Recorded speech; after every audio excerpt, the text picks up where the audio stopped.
What is going on, everybody? It is Ghost Bandit. Today, I want to talk to you about how to stay safe during winter driving. I thought we were going out of winter time, but apparently April 1st, nature's playing a fucking joke on me, and I got snow. I'm out in Vermont, picking up a load from Ben and Jerry's here. I actually dropped off a load of brownies there yesterday, and we're headed out today. I'm hoping to get about 400 miles done. I'm going to see my mom for lunch, so that's going to be nice. But I want to talk about how to stay safe. And the first thing I'm going to tell you is that everybody makes mistakes out there, okay, people? I haven't been driving for that long, but I have made a mistake on I-80. I woke up in the morning, I'd switched over with my trainer, and we're headed west on I-80.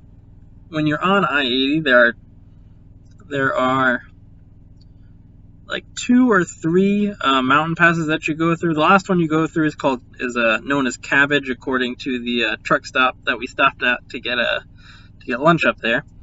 That's not the one that I had the problem at. I just thought that it was funny that they called it Cabbage.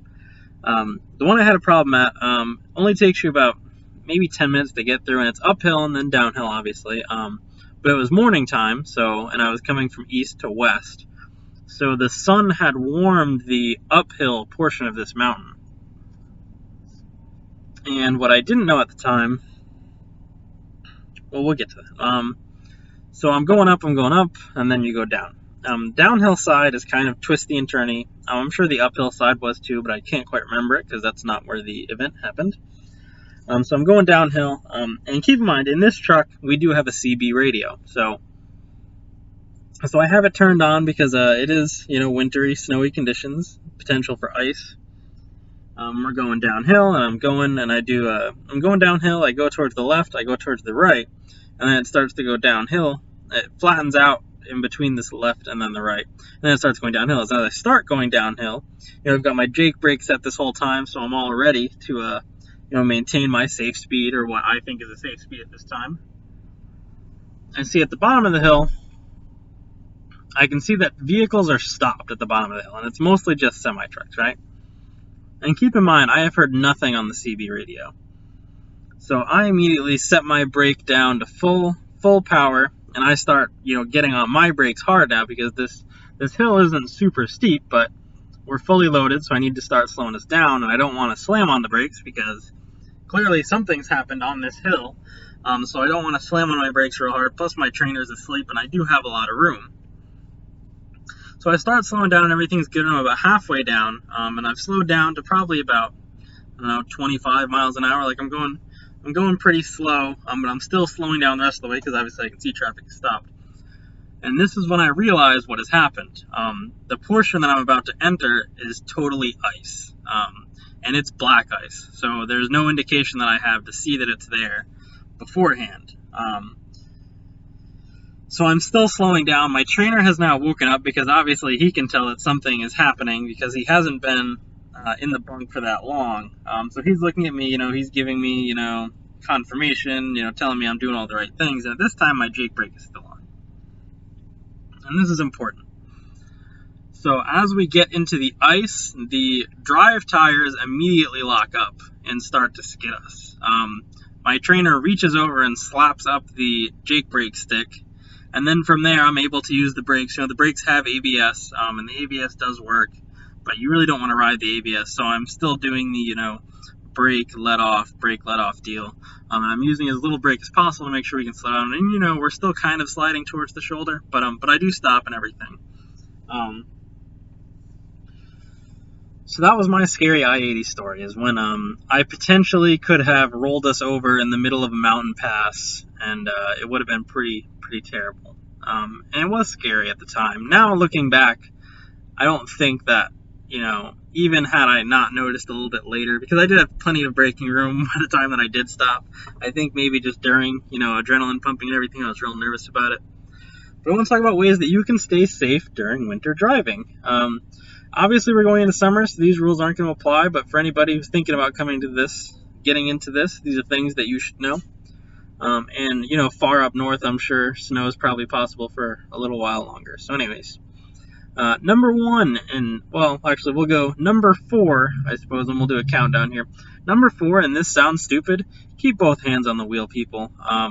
Everybody gets complacent out here. Everybody does the one hand on the wheel, one hand in your lap, or messing with the radio, or with the heater controls and stuff. But when it's snowing, or really cold with potential to have ice, you really want to have both hands on the wheel. So that way you can apply the most amount of braking force. Make sure that you can keep control of your vehicle at all times. So that's number 4. And we're starting that off because, you know, it's pretty common sense. I shouldn't need to say that. Number 3, do not caravan. Caravanning, and I don't know if other people call this, but caravanning is when you get with a bunch of other trucks and you're all traveling in the same line at the same speed. Don't do that.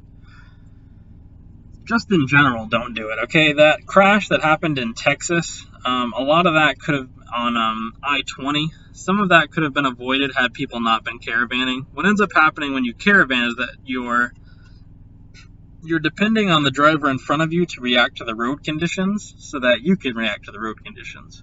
And your visibility now is also limited. Usually you have, half a mile or a mile or whatever it is. Your visibility is now limited to the distance between you and the truck ahead of you because you can't see around them. So it's really, really important to not caravan just in general, but even more so in wintertime, because now, let's say he sees the ice, you're kind of relaxed, and then he slams on his brakes because something happens ahead of him. You now slam on your brakes, and every single truck behind you is one chance of another accident. So you really don't want to be caravanning. And on that same note, you really need to be mindful of your speed. In this video, I have it sped up, but I was only doing about 55 to 58 because I knew there were snowy conditions. Now, I do know the Vermont roads pretty well since my family lives up there, and I do know that they salt regularly up there.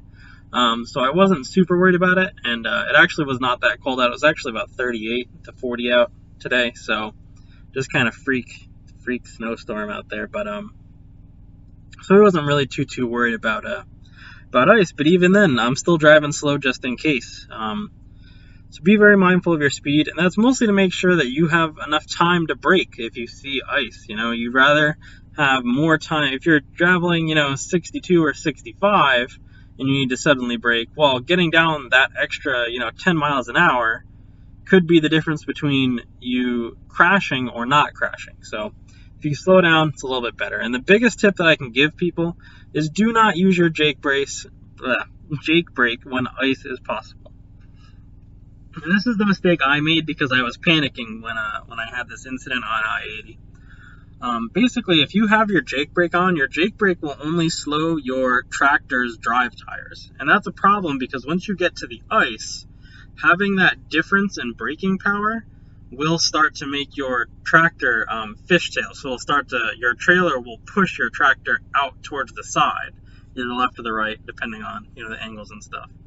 So it's very, very dangerous to have your jake brakes on, and they do tell you this in your classes, I believe, when you're going through PSD and TNT phase. But it's very dangerous to use your jake brake, even when it's very rainy out. I had a situation where it was very rainy out, and I had my jake brake on and used my normal brakes, and we had a little bit of a slide. But I was able to correct that very easily myself. Not that scary, but you need to be very careful when using your jake brake. And on that note, you also need to be careful using your cruise control, because your cruise control is going to activate your jake brake. And on that same note, you need to be mindful of your speed anyways, so you probably should just be controlling it manually. So that's all I have for you guys today. Let me know if you guys enjoy this a bit more, where I'm doing voiceover instead of recording at the same time. And the video, I'm sure it looks beautiful. I bought a new Hero 9 black, so it's just in 1080 because I want to save on storage space on my laptop here.